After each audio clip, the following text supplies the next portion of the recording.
En France, une femme sur deux a subi des violences sexuelles. 100% des femmes ont été victimes d'agressions dans les transports publics. Depuis l'année dernière, le mot féminicide a entré au dictionnaire français. Et les taux de féminicide en France, c'est les doubles qu'en Espagne. Les différents mouvements féministes, allant de la seconde vague au #MeToo, ont permis l'installation de différentes politiques publiques dans toutes les sphères de la vie sociale, allant du journalisme jusqu'au milieu culturel.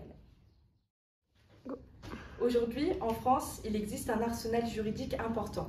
Cependant, nombreuses sont les institutions, et plus particulièrement les professionnels judiciaires et les services sociaux, à occulter et à légitimer les violences masculines.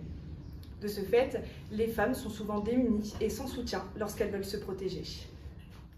En France, dans ce sens, les politiques publiques sont passées de mesures plus répressives à des mesures plus préventives afin de lutter contre les violences conjugales et protéger ces femmes. Plus précisément, depuis 2020, il y a un gros enjeu de formation de la police et de la gendarmerie afin qu'ils interviennent au plus près des besoins de ces femmes et lutter contre la victimisation secondaire, telle que par exemple les refus de plainte et les attitudes jugeantes.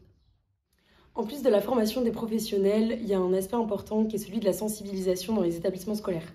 En France, il y a 3 séances d'éducation à la vie affective et sexuelle qui sont prévues de la maternelle au lycée.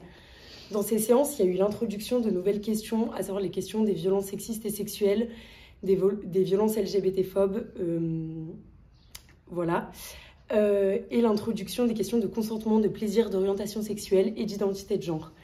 Le problème de ces séances, c'est qu'elles ne sont pas appliquées. Aujourd'hui, il y a énormément d'établissements qui sont hors la loi, car il n'y a aucun moyen qui sont mis en place pour contrôler l'application de cette loi. Aujourd'hui encore, donc, ces outils sont peu contraignants.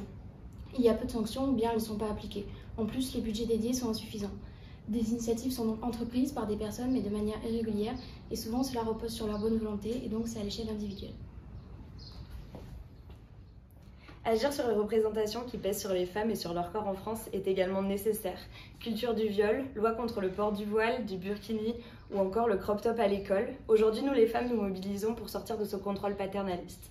Nous militons pour nous réapproprier nos envies, nos désirs ou nos corps. La victoire la plus récente à ce sujet en France date du 16 mai 2022. Après une lutte acharnée des collectifs féministes et des associations, la mairie de Grenoble a décidé de modifier le règlement de ses piscines pour permettre l'autorisation du burkini ou encore du topless. Pour que le sujet des violences envers les femmes et les réflexions autour de notre protection soient légitimes à l'université. C'est important qu'ici on puisse réfléchir sur ce sujet-là.